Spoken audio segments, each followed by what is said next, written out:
Oke, assalamualaikum warahmatullahi wabarakatuh para pendengar di garis bawahi dan juga para penonton di garis bawahi dan juga selamat datang. Ya kan, selamat penonton yang di garis bawahi gitu. Iya. Oke, dan juga selamat kok selamat malam. Oke, assalamualaikum juga Bung Rahman. Malam Bung Dul. Sehat Bung? Alhamdulillah sehat tuh. Oke, dunia persilatan masih aman Bung? Masih, cuman kemarin Wong Fehung aja agak pundung sama Jet Li. Aduh. Untuk pendengar dan penonton channel di garis bawahi, kita kembali lagi di kegiatan. Iya. Dengan Apa sih? Dengan judul WNTT, yaitu apa? We Need to Talk. Oke, terima kasih Bung Rahman atas bantuannya. Ya, seperti yang kita bilang, kalau we need to talk pada dasarnya setiap manusia butuh bicara ya Bung ya. Betul. Semua orang pasti butuh bicara, baik itu merupakan cara langsung, secara verbal ataupun non verbal. Iya, Jadi non verbal. orang yang nggak mau ngomong juga dengan itu juga sudah bicara namanya. Oke. Yang ting ting ting. Nah, bukan kebiasaan Anda kan? Aduh.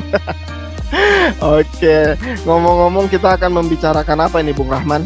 Gini Bung Dul, saya tuh sekarang tuh lagi rame nih dari mulai berita, terus iklan, terus sampai filter di Instagram itu ada tuh yang lagi rame itu. Oke. Squid Game. Squid Game. Squid Game. Squid Game yang saya tahu. Lu sudah tahu Squid Game? Yang saya tahu Squidward. Aku benci dengan SpongeBob. Berarti Squid Game itu gamenya si Squidward gitu. Oke. Iya. Benar. Ya Bung Dul kan itu lagi happening banget tuh, lagi rame serial Korea katanya. Yang memang lagi banyak digemari dan banyak jadi pembicaraan khususnya di anak-anak muda tuh, katanya wah keren banget itu film serialnya. Kalau menurut Bung Dul sendiri gimana nih? Apa sih si film Squid Game itu? Oke, kalau misalnya menurut saya sih ya Bung, setelah saya sedikit meriset ya di salah satu channel orang juga gitu. Jadi Squid Game itu lebih kayak permainan bertahan hidup gitu Bung. Jadi emang si gamesnya itu lebih kayak untuk bertahan hidup, yang dimana games itu dibuat hanya endingnya tuh ada si kakek-kakek pokoknya Bung. Jadi endingnya tuh si games itu dibuat untuk menghibur si kakek. Benar ya, saya nonton gitu Bung. Kalau misalnya endingnya di emang endingnya udah kan belum beres si film. belum beres. Oh, berarti saya salah nonton.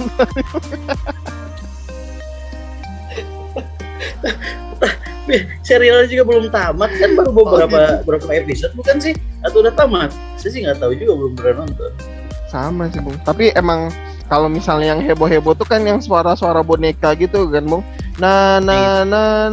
Itu suara pedal pop deh. Kalau yang saya tahu sih Squid Game ini kan film serial Korea ya, yang memang menceritakan tentang sebuah permainan yang diperuntukkan untuk orang-orang yang sudah mengalami keputusasaan dan banyak hutang biasanya. Oh iya betul. Benar. Jadi ada sekitar 456 peserta di sana yang memang mereka tuh berjuang untuk mendapatkan uang sebesar 45,6 yen. Won kali yen. Entahlah itu. Pokoknya mata uang mereka lah ya. Mata orang Korea Selatan ya. Ya itu gitu kan, karena diiming-imingnya duit sebanyak itu ya akhirnya banyak peserta yang mau ikutan. Nah tapi taruhannya adalah nyawa. Jadi ketika mereka gagal menyelesaikan misi dari setiap game-gamenya, kalau nggak salah ada 6 game gitu. Ada yang bikin permen dalgona, ada yang itu tadi boneka itu gitu kan. Terus tarik tambang. panjat pinang, pukul bantal, masukin pensil dalam botol, masukin botol dalam pensil, makan kerupuk sama nasi goreng, bawa balap karung gitu. Yang ngejar macan, terus gigit kelereng pakai sendok gitu. Oke, terus ya itu kan maksudnya ya itu sih kalau yang saya tahu yang memang itu tuh menjadi menjadi daya tariknya katanya kan, bahwa ya itu seru gitu melihat permainan karena ya ada ikonik, ada tokoh-tokoh yang misalkan kayak pasukan di bajunya yang pasukan bajunya unik itu ya, merah itu kan ya. Ada yang segitiga X bulat, L2 select start gitu kan. Kanan dia. Terus ada tuh atas bawah kanan bulat, satu. Itu ya, Bu. Menurut Bung Dul apa sih yang jadi daya tarik film serial itu gitu? Mungkin agak relate sama di kehidupan nyata, Bung. Karena apa ya? Mungkin ya kondisi saat ini kan, Bung, dimana kita lagi dalam pandemi. Udah mulai kayak ada orang merasa putus asa dan kayak gitu. Saya mengutip kata dari Bung. Telinga saya bisa hilang. Sulap, ya Allah.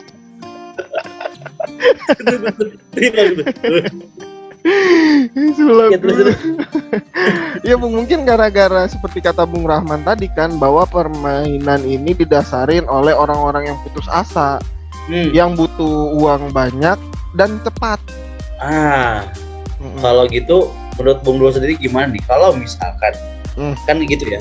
Ketika banyak yang nonton, mungkin dirasakan relate atau dekat dengan kehidupan masyarakat saat ini gitu kan, bahwa wah ini cerita tentang orang yang putus asa berusaha mencari peruntungan gitu kan, walaupun memang mengorbankan nyawa dan nyawa gitu.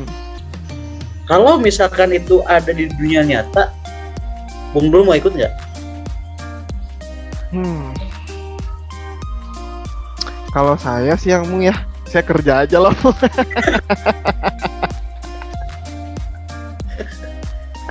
Saya akan berprestasi dalam pendidikan supaya saya mendapatkan pekerjaan yang baik.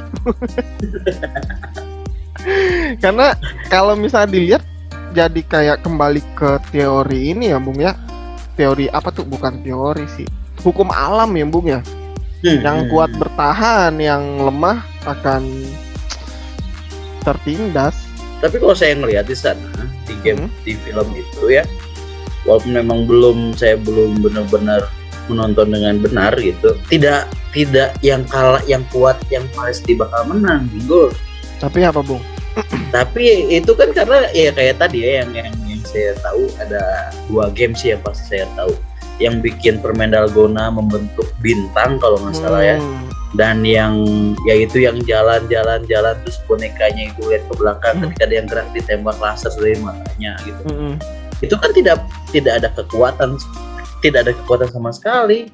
So sekarang bikin bentuk bintang dari jarum permen gitu, kuat malah menjadi patah atau rusak si itunya kan. Oh iya, terlalu ini ya. Kan jadi kalau saya sih nggak kesana sih ya mungkin. Tapi ya balik lagi lah, kalau misalkan itu ada di dunia ini, bagaimana menurut Bung sendiri? Kayaknya game itu adalah representasi dari kejadian-kejadian di dunia nyata, Bung. Kayaknya itu adalah ide dasar dari sang sutradara, menurut saya. Iya, tapi maksudnya ketika memang ada di dunia nyata nih ya, real itu ada gamenya, mungkin banyak nggak sih orang yang bakal ikutan? Kayak dikit, Bung, Indonesia, Bung. Yakin dikit. Kalau menurut saya malah bakal banyak. Uang ya, Bung ya? Iya, karena maksudnya sekarang kan banyak orang-orang yang maksudnya mereka tanpa memikirkan resiko dan ya resikonya, khususnya dampak yang dia rasakan ataupun orang lain rasakan ketika melakukan sesuatu itu untuk mendapatkan hanya uang, ya akhirnya mereka mau melakukan itu. Menurut saya bakal banyak. Lumayan. Iya sih kalau misalnya dasarnya uang mah. Iya, apalagi banyak orang-orang yang sekarang ya kalau Bung Dulu makan enggak ya. Iya. Gitu kan. Kerja. Ada yang bener. Ada yang bener, nggak pernah males, selalu semangat ngerjain tugas kan, itu kan kayak gitu ya. Nggak pernah bolos. Iya. Nggak pernah terlambat. Kuliah tepat waktu. Waduh, masya Allah, tabarakallah lah pokoknya Bung. Ya kayaknya ya kalau memang ada di dunia ini kayaknya bakal banyak yang ikutan gitu. Dengan catatan mungkin kalau di Indonesia harus tanda tangan bahwa hak dan matinya adalah milik pemilik games gitu. Games. Iya, karena kan nanti kalau misalkan nggak ada perjanjian kayak gitu, sama orang dituntut asasi manusia. Oh iya, mereka betul. Kan maha penyelenggara gamesnya kan? Iya benar. Kalau misal menurut Bung nih, kira-kira golongan mana Bung yang banyak ikut? Iya, golongan para pengabdi uang. Oh, oke, iya. Ya, mungkin nggak hanya pengabdi uang sih ya. Sebenarnya kalau misalkan dia benar kata Bung Bul tadi bahwa si film ini cukup relate, cukup sesuai dengan kehidupan nyata. Akhirnya itu disukai gitu. Karena banyak nih gitu orang-orang di sekitar kita yang memang satu mereka terlilit hutang. Yang mungkin nominalnya tidak sedikit, yang akhirnya mereka bingung harus melakukan apa gitu. Kalau istilahnya kadang ketika dia memiliki super ego yang bagus, dia tidak akan mau melakukan tindakan kriminal gitu kan. Gitu kan, aduh gue nggak mau nih ngelakuin tindakan kriminal gitu, yang penting gue mendingan kerja, tapi kerjanya pengen langsung dapat banyak duit gitu. Misalkan ibarat baru lulus kuliah terus pengen kerja, ngelamar kerja tapi udah minta gaji 20 juta gitu. Iya. Presiden duit udah minta gaji 20 juta. Kalau memang punya kemampuan kenapa enggak gitu kan. Tapi kan terkadang mereka sendiri tidak mengetahui belum memahami apa yang mereka apakah mereka layak atau tidak dengan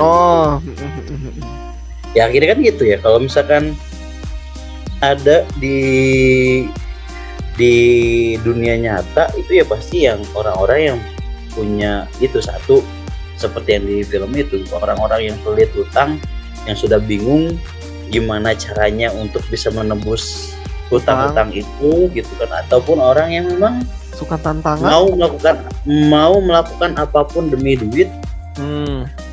Kalau misalkan hanya untuk tantangan kayaknya bodoh deh.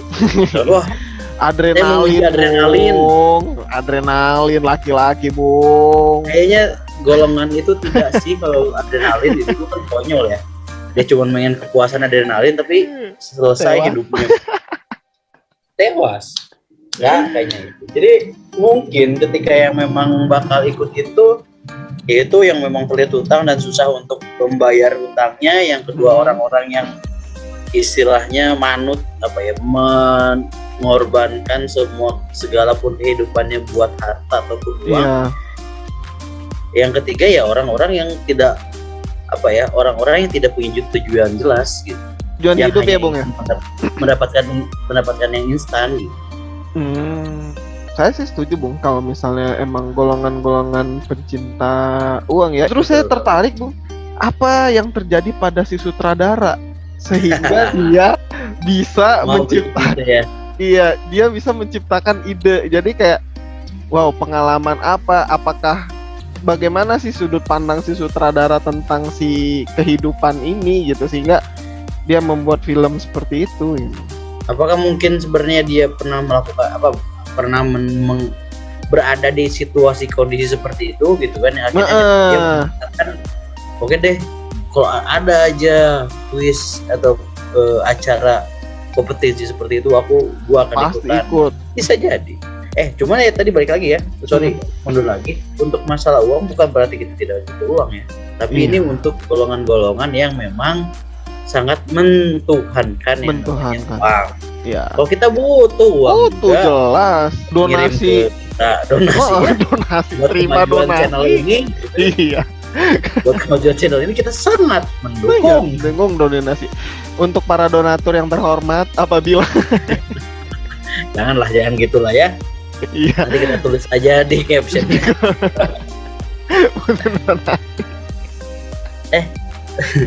Ya, tapi nyambung lagi ke tadi ya, ke sang sutradaranya yang membuat, ya mungkin sang sutradara ataupun penulis naskahnya gitu ya. Karena belum tentu sama, saya sih nggak tahu apakah memang penulis naskah sutradaranya juga atau beda.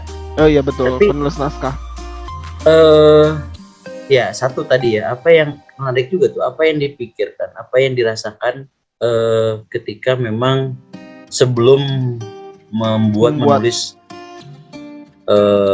skenario itu gitu. Terus apa yang dia harapkan? Ini iya betul. Biasanya ketika dalam yang saya tahu nih ya, biasanya dalam suatu film atau pertunjukan ataupun bahkan musik ataupun lukisan pasti ada tujuan ataupun manfaat yang akan dirasakan, maksud untuk orang lain yang menikmati karyanya itu. Nah, kalau menurut Bung Sendul sendiri gimana nih? Apa sih yang dia harapkan dari, mungkin kan ada dampak nih ya buat penontonnya. Oh mungkin, iya, saya ingat di endingnya tuh Bung, jadi si pemeran utama tuh kan habis menang nih. Jadi dia kayak mengingatkan lagi pada pengilit hutang tuh jangan apa? Jangan tergiur sama ajakan permainan itu. Jadi emang kayaknya sih Bung ya, pesannya kayak sesulit apapun lu ya berusaha dulu gitu, jangan ambil cara cari uang instan gitu Bung. Iya Bung, endingnya seingat saya sih itu. Jadi dia si tokoh utama itu kayak dia mengunjungi lagi teman-teman dia, keluarga teman-teman dia yang mati, terus kayak membantu juga dari uangnya, terus dia merubah penampilannya. Lalu ada salah satu orang yang terlilit hutang juga dan diajakin usus. Iya, yang terlilit itu jadi bilang jangan gitu. Kayak iya Bung, iya. Berarti jawaban ya. Apa tuh ya berarti? Jawabannya adalah berusaha lah Bung. Tapi ya maksudnya ya itu mungkin tujuannya, arahnya besarnya bahwa kalau dibilang tidak berusaha, ya itulah mungkin mereka berusaha di situ kan. Iya juga sih. Ya kan para peserta itu mereka berusaha untuk memenangkan permainan itu untuk mendapatkan uang. Kalau dibilang tadi nggak berusaha, ya mereka berusaha. Bahkan ada yang juara, yang menangnya itu karena dia pun berusaha di situ. Tapi apa nih ya, kayaknya kalau misalkan ke penontonnya secara, ya kita mungkin secara psikologisnya buat penonton gimana ya ketika penonton ya dengan adegan-adegan itu gitu yang ada di serial itu, mungkin ya kalau kata sih pasti ya tadi ya, karena memang ini hampir positifnya mungkin positifnya satu, orang-orang karena permainan-permainan yang digunakan adalah permainan-permainan masa kecil. Ya kan? Iya. Yang akhirnya mungkin pesan sang sutradara ingin mengingatkan lagi para penontonnya untuk kembali bernostalgia terhadap permainan-permainan masa lalu yang sekarang sudah jarang kita temukan loh. Setuju. Jarang loh anak-anak yang main ya tadi kan yang boneka yang jalan stop. Kan dulu kayak gitu ya mainannya. Walaupun ini dikemasnya gitu kan, kalau kita kalau kita kan yang bergerak pas kita ngebalik dia bergerak, itu keluar dari permainan gitu kan. Ya, ini ditampilkannya secara ekstrim yang akhirnya menjadi efek yang film permainan anak-anak. Tapi bisa dinikmati oleh orang dewasa. Jadi mungkin si sutradaranya ingin sisi positifnya ya, ingin mengingatkan kembali memunculkan memori masa kecilnya para penonton. Iya sih, setuju sih Bang. Itu mungkin Gulali. Oh ya Gulali zaman sekarang udah mulai dikit ya Bang. Iya udah bukan dikit lagi, udah jarang banget. Gitu kan udah nggak ada. Kalau dulu kita setuju Bang. Jalan ke sekolah pasti ada. Jalan bapak bawa tanggulan itu pasti ada tuh. Sekarang udah jarang banget kan. Sama gula kapas juga ini ya. Aromanis. Oh aromanis ya. Iya, terus ya kayak misalkan main ya kelereng tadi atau apa. Terus juga memang kalau saya sih ngelihat di situ ada pesan-pesan seperti ya itu apa? Setiap mengambil sesuatu tindakan itu harus punya strategi, tidak ceroboh dan tidak bodoh gitu. Iya. Itu mungkin ya. Jadi sisi positifnya membangun si para penonton. Oke, gitu. Kamu mengambil sebuah tindakan atau mengambil sebuah keputusan tapi dengan cara yang benar dan menggunakan strategi gitu. Oke. Dengan ya kan? ini ya paling Bung ya, dengan imbing-imbing ketika lu sekali salah lu selesai gitu ya. Ya itu gitu kan. Jadi dibayangkannya adalah ketika misalkan kamu kan gini, kalau di dunia nyata mungkin ke teledoran atau ke tidak hati-hatian sedikit mungkin masih bisa diampuni ya. Gitu kan masih ditoleransi lah, wah nggak apa-apa lah sekali ini gitu. Atau misalkan ya kayak misalkan pergi ke kantor sekali, 2 kali, 3 kali itu masih nggak apa-apa, tapi kalau udah beberapa kali baru. Sedangkan menurut mungkin pesan yang ingin disampaikan sang sutradara adalah lu jangan pernah melakukan kesalahan sedikit pun gitu. Karena sedikit kecil pun kesalahan lu itu berefek adalah kematian kalau di film Speed. Dan mungkin yang tadi Bung Dul juga bilang benar gitu, ketika memilih seseorang ya harus berhati-hati juga gitu. Kadang teman bisa jadi lawan, kadang lawan pun bisa jadi teman. Makanya wow, emang complicated luar biasa sebenarnya. Film ini luar biasa juga, cuman ya khawatirnya saya sih karena kan memang itu agak penuh ya berdarah-darah ya kata Bung tadi ya. Kayaknya memang ketika yang menonton harus yang memang kalau misalkan usianya yang sudah benar-benar dewasa gitu kan. Kalau anak-anak takutnya nih dia main lasar, tembak lagi. Mati atau digimanain kan bahaya juga ya. Iya sih. Bahkan bisa menimbulkan trauma buat anak kecil yang menonton yang memang belum bisa punya pemahaman seperti itu terhadap seperti itu. Iya sebenarnya gitu ya, walaupun memang jujur ya saya juga belum benar-benar nonton si Squid Game ini. Cuman memang ketika memang kita melihat sesuatu dengan sudut pandang positif itu bisa jadi ada arti makna positif. Ya. Tapi kita pun harus ingat semuanya itu pasti bagaikan koin, ada dua sisi yang akan berbeda. Tentu selain ada positif ada negatifnya juga. Jadi menurut saya sih bijak-bijaklah dalam menonton sebuah tayangan. Takutnya malah mempengaruhi tingkah laku yang menontonnya gitu. Gitu nggak Bung Dul? Kalau menurut Bung Dul sendiri gimana nih? Oh saya setuju lah, mantap lah pokoknya Bung. Udah mantap saja.